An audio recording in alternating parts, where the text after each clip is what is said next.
Oi, pessoal, vamos para aí mais uma série de fichas de revisão de literatura. Essa é a segunda deste mês de agosto, certo?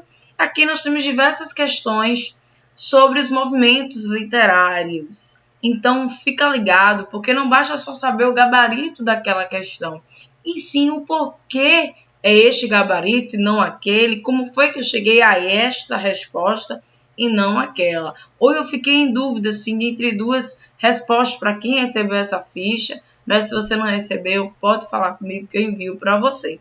E para quem já me acompanha, já sabe, né? Se inscreve no canal, se gostou dos comentários, né, que eu vou fazer aqui, foi esclarecedor, foi fácil, curte e compartilha. Recomende esse vídeo para quem também está estudando literatura e deseja a aprovação aí nesse concurso, tá bom? Diversos concursos ou vestibulares. Então, primeira questão, como vocês podem observar aí, a gente tem 4 proposições, 4 afirmativas, elas podem ser positivas ou negativas, né? Eu preciso saber qual é a resposta certa, porque lá embaixo está pedindo. Verificamos que em relação ao realismo e naturalismo está correta. Então, eu sempre recomendo, quando a gente tem uma questão que ela tem afirmativas, né, proposições, 1, 2, 3, 4, a gente leia primeiro o que o enunciado está querendo. Porque ao passo que eu for lendo, eu já vou fazendo apontamentos nessas proposições, certo? Então, veja que o enunciado ele pede uma relação com realismo e naturalismo. Então, eu já estou me situando aí ao que ele quer. E ele quer a resposta correta, porque, cuidado, às vezes eles pedem a incorreta também, tá? Então, vamos ler aí a proposição 1. Segundo a Revolução Industrial, o cientificismo, o progresso tecnológico, o socialismo utópico, a filosofia positivista de Augusto Comte, o evolucionismo formam o contexto sociopolítico, econômico, filosófico, científico em que se desenvolveu a estética realista. Eu, estudante, tá, já anotaria isso aí. Então, a proposição 1 ela é totalmente verdadeira sobre o realismo e o naturalismo, que são duas escolas literárias que aqui no Brasil elas ocorrem ao mesmo tempo, tá? Ainda alguns críticos, né, estudiosos, literatos, defendem que o naturalismo é uma extensão do realismo. É uma escola, né, um movimento literário separado, tá? São dois movimentos aí, mas na verdade o naturalismo, a ideia que muitos defendem é que ela é, né, uma extensão. Ele é uma extensão, né? E eu concordo com isso, porque eles, além de ter o mesmo contexto histórico, têm o mesmo ponto de vista filosófico, como eu coloquei aí, né, nessa questão, ó, positivista, evolucionismo, cientificismo, tem um viés também de crítica à sociedade, uma denúncia das mazelas sociais. A diferença, na verdade, é que o realismo ele vai fazer uma análise psicológica dos personagens, né, do próprio ser humano, e o naturalismo vai fazer uma análise biológica, patológica, né, vai comparar aí o ser humano ao animal, que age instintivamente, impulsivamente, né, a zoomorfização. Então, isomorfização, né? Minha voz até falhou aqui. A proposição 1 era totalmente verdadeira. E tem que se ligar que ele quer saber a respeito das duas, né? Não só de uma. Na proposição 2, ele diz: o escritor realista acerca dos objetos das pessoas de um modo pessoal, apoiando-se na intuição e nos sentimentos. Não. Tanto uma escola quanto a outra, elas não são sentimentais. Não quer dizer que eles não tenham coração. Não é isso. Eles amam, eles sentem. Mas na própria literatura, né, realista e naturalista, não é o foco deles, não é o amor. E sim a hipocrisia do homem, né? O homem que faz a lei e ele mesmo quebra essa lei. Tá bom?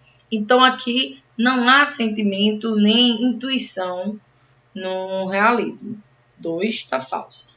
3. Os maiores representantes da estética realista naturalista no Brasil foram Machado de Assis, Aloysio Azevedo e Raul Pompeia. Sim, verdadeiro. Foram os maiores representantes, né? Geralmente em prova cai muito mais Machado ou Aloysio Azevedo, mas Raul Pompeia também, ele foi um representante ímpar e a gente não pode esquecer, tá? Então aí eu tenho 1 e 3 verdadeira, porque só com a 1 eu já eliminei 3 alternativas, C, D, E. Então eu já sei agora que é a letra B, né? Porque eu já sei que 1 e 3 é verdadeira, mas vamos corrigir a 4, porque eu preciso ler a 4 também. Na hora da prova eu já achei 1 e 3, mas vai que, né? Tem alguma coisa que eu não tenha percebido nas alternativas que eu acho que são verdadeiras. Então vamos lá. 4. Poderíamos citar como característica da estética realista o individualismo? Não, isso a gente observa no romantismo. A linguagem erudita, pior ainda, já desde o romantismo no século XIX, né, o realismo e o naturalismo veio depois, mas já desde o romantismo a gente já tem uma linguagem mais social, mais inclusiva, né, mais acessível. E a visão fantasiosa da sociedade, não. A gente vê isso aí no romantismo. Então, de fato, o primeiro é a letra B. A segunda questão é uma questão específica de naturalismo, mas com uma particularização do realismo. Então, pode-se entender o naturalismo como particularização do realismo que se volta para a natureza a fim de... Não, arcadismo, natureza arcadismo, né? A não ser que ele estava falando assim, a natureza como um objeto para o nacionalismo. Aí eu tenho o romantismo, mas ainda assim não é naturalismo. B. Pretende expressar com naturalidade a vida simples dos homens rústicos. Não, nada a ver. Nas comunidades primitivas, pior ainda, não. Ele expressa a vida do homem atual daquela época, do século XIX, tá? Os costumes, né, os problemas sociais, o preconceito, né, a desigualdade, isso é que ele fala. Letra C, defende a arte pela arte. Só essa expressão a gente já sabe que é quem? Parnasianismo. Analisa as perversões sexuais, condenando-as em nome da moral religiosa. Não é isso, a gente não vai ver, não. Ele não vai analisar as perversões sexuais, não. Ele pode abordar, por exemplo, matemática como traição, né, adultério, mas ele não vai analisar isso condenando em prol da religião. Na verdade, eles não vão trazer aspectos religiosos, não que eles não sejam religiosos, né? Não que eles não tenham uma religião, melhor dizendo, eles têm. Mas na literatura o foco não está na fé, está na razão, está na análise psicológica ou física do homem, como eu disse anteriormente.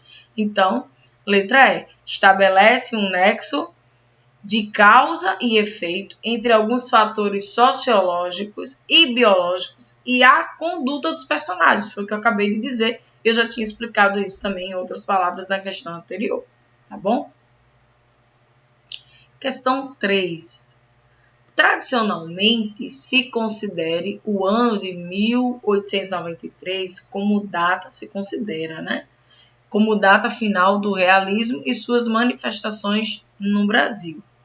Sabe-se que, na verdade, vou ajeitar aqui que eu tenho um toque, durante os primeiros 20 anos do século XX, né? Então eu tenho 1920 aí, entre 1900 a 1920, essa estética desenvolveu-se paralelamente. Porque, na verdade, gente, a gente não pode dizer que o movimento literário é neste ano, é naquele outro ano. A gente faz até uma linha do tempo, eu costumo fazer uma linha do tempo com os meus alunos, né? Alguns sabem disso, só para a gente se situar na história, porque a história reflete na literatura, né? Está interligado. Quando você pensa em literatura, você tem que saber que o que faz parte dela, a história, a sociedade e o ser humano, como indivíduo. Então, eu não posso desassociar isso. Só que, se eu digo, o realismo, ele iniciou aqui no Brasil no século XIX, Em seguida, eu tenho iniciando o modernismo no século XX. Não quer dizer que o realismo acabou, parou ali. Não, inclusive hoje, nós temos traços de diversos movimentos literários. Ora, a música O Quereres, Caetano Veloso, a gente tem o quê? Barroco, não é? A gente tem, eu vou para interiores do nosso estado, país, enfim. Por exemplo, no Nordeste, eu tenho o campo, a valorização do campo, um ambiente bucólico. Então, as pessoas saem muito da cidade, né, em busca de uma tranquilidade, ou pode não ser para morar, mas em feriados, buscando um ambiente mais ameno, tranquilo, ou seja, um ambiente bucólico. Isso é uma característica do arcadismo, tá? A gente tem música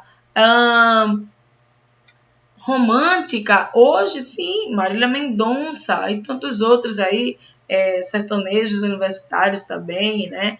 Essa dor de cotovelo, você se declarar, morrer por amor, tudo isso é romântico. Então, eu tenho, sim, as escolas literárias, elas são clássicas, são de séculos e anos anteriores, mas elas são presentes ainda hoje, porque ela existe também por conta do ser humano, o ser humano, né, que a produz. Então, por que eu estou explicando tudo isso? Porque aí ele diz no enunciado que essa data, né, marca o final do realismo e suas manifestações no Brasil. Mas sabe-se que, na verdade, durante os primeiros 20 anos do século XX, que vai marcar aí o pré-modernismo, né, que não é uma escola literária, para o início do modernismo, essa estética, né, ela se desenvolveu, né, o realismo, que estava perdendo forças na literatura nesta época, ela se desenvolveu paralelamente com que outras escolas literárias? Exatamente essa que eu disse. O pré-modernismo, que é uma transição entre as escolas literárias anteriores para o modernismo, e o modernismo, que deu início em 1922 com a Semana de Arte Moderna. Tá bom? Então, questão 4. As questões 4 aqui, elas são questões bem facilzinhas, né? De concursos assim, bem fraquinho, mas não acerta também quem não tem a teoria, quem não tem conhecimento da teoria, né? Ela diz assim, a poesia modernista revela que nacionalismo crítico, sim, e é um nacionalismo que é a minha pátria é maravilhosa, eu adoro, elevo, exalto, mas eu não fecho os olhos para a corrupção, eu não fecho os olhos para os problemas sociais que ela tem. Então, a letra A está certa. Mas eu preciso ler os outros, né? Letra B. Valorização do popular, sim. Principalmente a primeira geração de 22, valoriza aí as classes mais baixas, o operário, né? Ela quer incluir todo mundo à literatura, todos devem ter acesso à literatura, então usa uma linguagem mais simples e valoriza essa linguagem, porque é a do verdadeiro brasileiro, né? Tá aí o nacionalismo. Versos livres, com certeza, ela vai libertar o poeta daqueles versos metódicos, daquele padrão do soneto do parnasiano, por exemplo. Então, A, B, C estão certas, e a letra D diz que é só A e C, e eu vou dizer que a letra E, A, B e C, tá? Na questão 5, é o mesmo modelinho, né? A poesia modernista revela que liberdade de expressão, sim, eles buscavam liberdade de expressão na literatura, na sua própria história de vida, né? Em você opinar mesmo. Cotidiano, sim, como eu falei na questão anterior, valoriza o dia a dia. Então, nos textos, nas obras, nos poemas, há uma valorização do dia a dia, tá? Daquilo que é corriqueiro, da vida normal das pessoas, tá? E a letra C, a sintaxe e a pontuação são revolucionárias? Com certeza. Porque se eu digo assim, a noite chegou, né, quer dizer, escureceu, eu tenho sujeito mais predicado. Mas se eu quiser dizer chegou a noite, eu também posso, porque eu tenho liberdade de expressão também no formato, na estrutura, no fazer poético a partir da língua portuguesa, que no parnasiano era impecável. A linguagem era super formal, o aprimoramento da língua também era perfeito, porque era o foco deles. Eles escreviam com o dicionário do lado para trocar palavras caso precisasse para rimar, e cada verso tinha que ter a mesma quantidade de sílabas, né? E cada palavra mais formal, mais rebuscada que a outra, não é? Que você tem dificuldade para entender muitos textos parnasianos. E no modernismo, não. Você consegue entender com clareza, com leveza, até porque você se encontra no texto, né? Que é um texto muito do dia a dia. Portanto, também vai ser a letra E. Questões alternativas certas A, B e C. Na questão 6, ainda sobre o modernismo, sobretudo aí a primeira fase, que vai em torno de 22 a 28, né? Porque em 1930 já é a segunda fase, geração de 30. Ele pergunta qual é a alternativa correta sobre essa fase, tá? Então, eu tenho, faz uma síntese dos pressupostos poéticos que norteavam a linguagem parnasiano-simbolista. Não. Ela faz uma crítica, né? Letra B. Incentiva a pesquisa formal com base nas conquistas. Não, acabei de dizer que ele vai se opor ao parnasiano. Enquanto o parnasiano está preocupado com a língua formal, a arte pela arte, né? A valorização da língua portuguesa da norma culta, o modernismo vai te libertar disso. Escreve como você quiser, versos livres, pequenos, grandes, como você quiser, utilizando a linguagem aí informal do dia a dia. Letra C. Enriquece e dinamiza a linguagem, inspirando-se na sintaxe clássica, de jeito maneira, já expliquei. Confere ao nível coloquial da fala brasileira a categoria do valor literário. Tão somente, né? Eu tenho esse nível coloquial. Coloquial quer dizer exatamente o que eu já expliquei antes. Dia a dia, corriqueiro, cotidiano, certo? E vai utilizar aí como parte da fala brasileira. E isso é uma característica nacionalista, que é a valorização da minha pátria, também inclui a linguagem da minha pátria, né? Então, sexto, letra D. Sétimo, sobre o pré-modernismo, que eu já disse que não é uma escola literária, todas as características fazem parte desse momento de transição, exceto uma. Vamos ver? É considerada literatura modernista tudo o que nas primeiras décadas do século XX problematiza a realidade social e cultural do Brasil. Verdadeiro. Né? O pré-modernismo, tudo que tem como problema, como desigualdade, grupos marginalizados socialmente, culturalmente no país, eles abordavam nas obras, nos poemas, nos textos dele. Letra B. A busca por uma linguagem mais simples e coloquial é uma das preocupações de escritores pré-modernistas, especialmente Lima Barreto, que é um dos principais representantes. Sim. Perdão. Sim. Já no pré-modernismo, né, Oswald de Andrade dizia: nós não sabemos o que queremos, mas sabemos o que não queremos. Então, a gente sabe o que não quer. E eles não queriam os modelos clássicos. Então, algumas características do pré-modernismo, né, só vieram reafirmar exatamente o que eles já queriam, até que eles se encontraram. É isso que a gente quer, uma literatura moderna. Por isso o nome modernismo, logo o nome a essa transição pré-modernista, tá? Então, é isso mesmo, uma linguagem mais acessível. Letra C. O período pré-modernista foi marcado pela convivência entre várias tendências artísticas, ocasionando uma espécie de sincretismo cultural. Com certeza. E esse sincretismo, né, para quem não sabe, está relacionado à religião. Então, há aí uma mistura, né, de religiões. E isso aconteceu também no modernismo, com Jorge Amado, por exemplo, Capitães de Areia. Você tem aí a mistura de grupos com diversas religiões africanas se misturando com a religião católica, né? Então, isso é o sincretismo cultural e religioso. Letra D. O pré-modernismo sobrepõe-se ao parnasianismo. Essa escola literária, vigente em meados do século XX, gozando de amplo prestígio entre as camadas mais cultas da sociedade. Vamos lá. Essa letra D é a falsa. Mas o que é que tem de falso nela? O pré-modernismo sobrepôs-se ao parnasiano. Quer dizer, veio após, não é? Em seguida, está à altura. Ok. Escola literária vigente em meados do século XX. Parnasiano é século XIX. Ah, Cíntia, mas ele pode estar querendo dizer, se referir a pré-modernismo. Tá, mas já estaria falso, porque ele chamou de escola literária e pré-modernismo não é escola literária. Ok?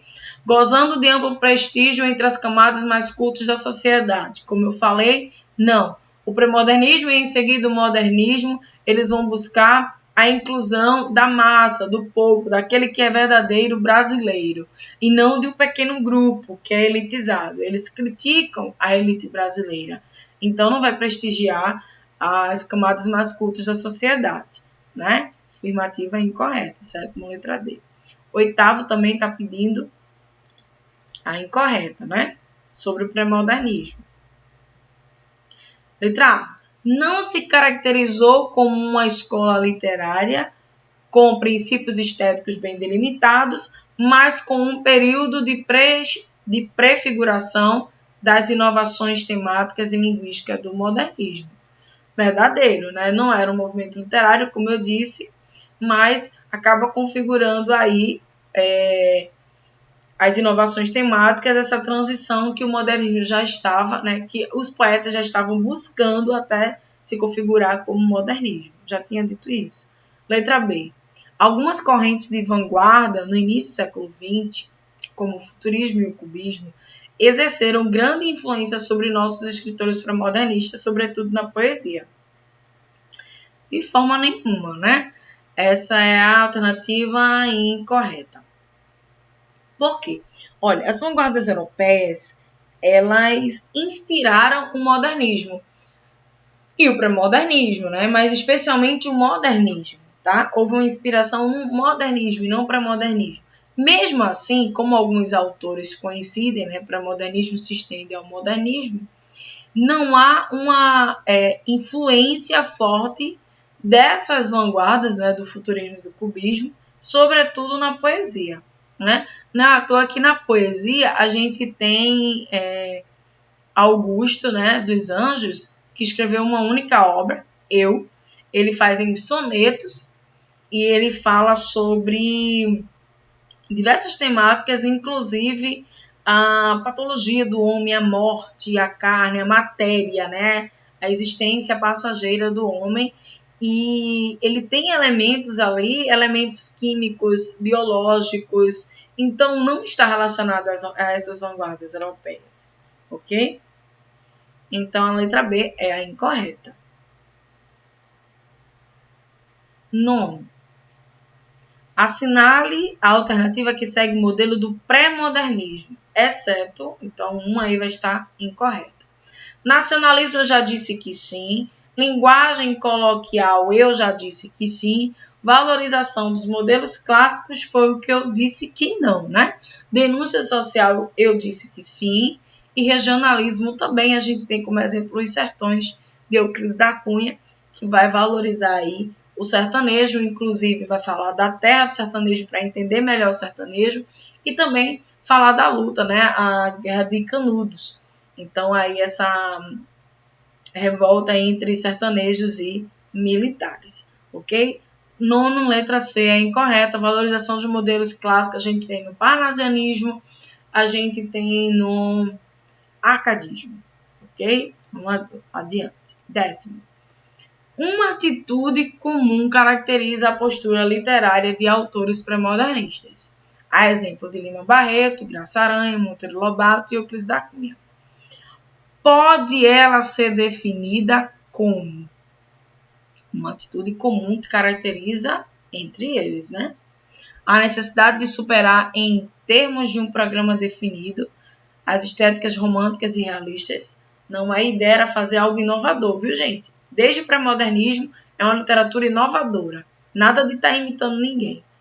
Pretensão de dar um caráter definitivamente brasileiro à nossa literatura, que julgavam por demais europeizadas, né? Pretensão de dar um caráter definitivamente brasileiro. Não. De fato, no modernismo se buscou a identidade brasileira, mas no pré-modernismo ainda não se sabia sobre isso, né? E isso é muito mais forte no modernismo. Porém, como eu digo, eles não tinham essa consciência. Nós temos a pretensão de... Não, a gente tem a pretensão de não seguir os modelos anteriores. E aí, só lá na frente, eles perceberam que, na verdade, eles não queriam seguir nem os modelos europeus. Letra C. A necessidade de fazer crítica social, já que o realismo havia sido ineficaz nessa matéria. Não, a necessidade de fazer crítica social, mas não por conta do realismo, e sim pela necessidade do próprio povo, né? Do povo marginalizado. Letra D. Uma preocupação com o estudo e com a observação da realidade brasileira. Aí sim, essa alternativa é a correta. E a gente tem que prestar atenção que o enunciado ele pede o que há de comum nos 4 autores. E aí o que há de comum mesmo é a letra D, porque tem uma preocupação com o estudo e observação na realidade. Eu tenho Lima Barreto, a realidade do povo brasileiro nacionalista, a corrupção, né, do governo, e ele quer mostrar isso. Ele idealiza, né, como se fosse até aquele personagem de Miguel de Cervantes, esqueci agora, que imagina tudo, né, que é um cavaleiro e tal, mas é uma idealização. Quando você vai ver, na verdade, a realidade é outra e é ruim. Rapaz, esqueci o nome agora do personagem, eu vou lembrar. Em Graça-Aranha, a gente tem, por exemplo, em Canaã, a imigração, né, que houve do povo alemão para cá, enfim. Ele vai trazer essa realidade, o que estava acontecendo aqui no Brasil também. Monteiro Lobato, a gente tem, por exemplo, em Checatatu, né, que falta saneamento básico, elementares, né? São situações básicas na vida, necessidades básicas, elementares na vida do ser humano.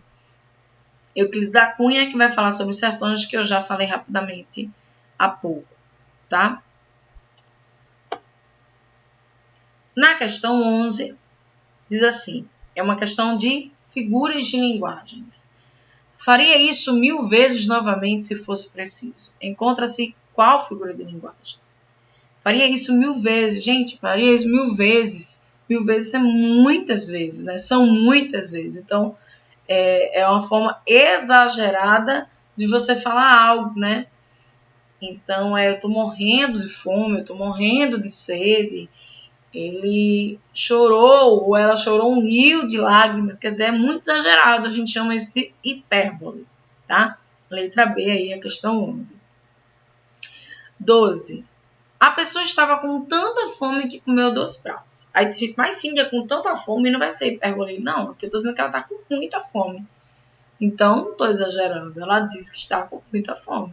Agora, ela estava com tanta fome que ela comeu 2 pratos. Ela comeu os pratos mesmo, gente? Não, ela comeu a quantidade, né, de uma comida que equivale a 2 pratos. Então, aí é o conteúdo, né, pelo produto. Produto pelo conteúdo, né? E a gente vai ter metonímia.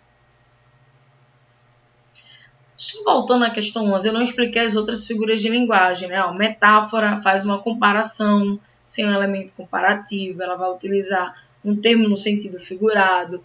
O eufemismo vai suavizar uma notícia ou uma afirmação que você vai fazer ou chamar o outro de alguma coisa, você suaviza, né? Como, ela está em um lugar melhor, a pessoa morreu, no caso, né? Ela está com os anjos. Eu posso dizer assim, ele conseguiu esse cargo por meios ilícitos, né? Quando na verdade eu posso dizer, chamá-lo, para não chamá-lo de corrupto, né? Ou você me disse inverdades, quer dizer, você me disse mentiras. A antítese são palavras opostas, antônimas, dentro daquela mesma situação. E personificação, que é o mesmo que prosopopeia, é você dar comportamentos, né, humanos a seres inanimados. Na questão 12,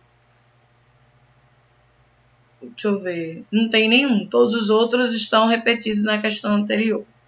Já expliquei todos. Questão 13. Poderia ouvir o fogo gemer.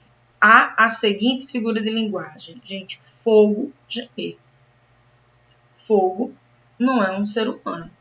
É um ser inanimado. Só que ele está gemendo. E aí eu estou dando um comportamento humano ao fogo. Logo vai ser prosopopeia. Conhecida também como personificação. Sim, o que é sinédoque? É o mesmo que inversão. É você... Se uma oração ela começa com sujeito depois predicado e seus elementos, né, o verbo e complemento, você começa pelo inverso, começa pelo predicado e depois o sujeito. O oxímoro é o mesmo que paradoxo, né, que são ideias contrárias, absurdamente contrárias, na verdade. 14. Identifica a figura de linguagem abaixo. Um grito áspero revelava todo o seu medo. Grito. Estou indo já direto aqui, muita gente pode demorar, mas já vou logo direto na expressão. Grito áspero. Grito está no âmbito de que sensorial, né? As sensações. A audição. E o áspero, o tato. Então, eu ouvi um grito áspero. Aquilo que está no âmbito da audição e no tato. Quando eu misturo as sensações, eu tenho a sinestesia, tá? E o polissíndeto é quando eu tenho a repetição da mesma conjunção. Geralmente é a conjunção I, né? E. Mas pode ser qualquer conjunção. É repetição. Poli quer dizer muito, tá? A ironia, né? Como você vai dizer, faz uma afirmativa quando na verdade quer dizer outra coisa. A anáfora é a repetição de uma mesma expressão no início de cada verso de um poema. Ok? Então, 14, letra A. 15. Identifique a figura de linguagem. Abaixo via a terra, abismo de treva. Acima, o firmamento, abismo de luz. O que a gente pode encontrar aqui, né? A gente tem abaixo, acima, treva e luz. Se eu olho aqui as alternativas, eu não estou vendo, por exemplo, a letra D, prosopopeia, eu não estou vendo um ser inanimado tendo comportamento humano. Letra C, antítese, eu vejo abaixo, acima, treva e luz. Palavras antônimas. Então, letra C é a questão correta, a alternativa correta. Né? Mas o que é antonomásia? Porque polissíndeto eu já expliquei. Antonomásia, gente. Antonomásia é o mesmo que perífrase, que é o quê? Uma outra figura de linguagem que vai homenagear. É uma expressão dada a alguém ou a algum lugar para homenagear. Toda vez que você usa essa expressão, o que acontece? Você remete a esse lugar ou a essa pessoa.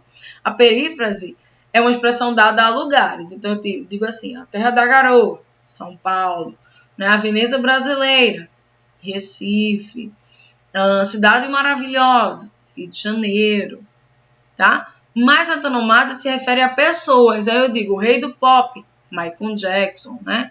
O rei do futebol, Pelé. A dama do teatro brasileiro, Fernanda Montenegro.